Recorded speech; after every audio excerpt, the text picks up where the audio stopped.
Hi everyone and welcome back to my channel.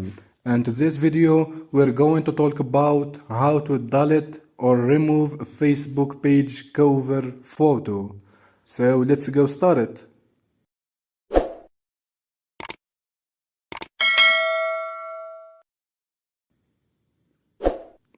As a first step, go to the Facebook page by tapping on the 3 point at the top right.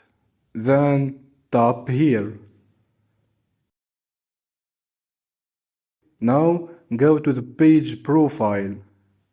As you can see, the cover photo is here. To delete it, tap on it once. Choose this option. Now tap on the 3 point at the top right. Select delete photo, confirm the action, and as you can see, it has been deleted.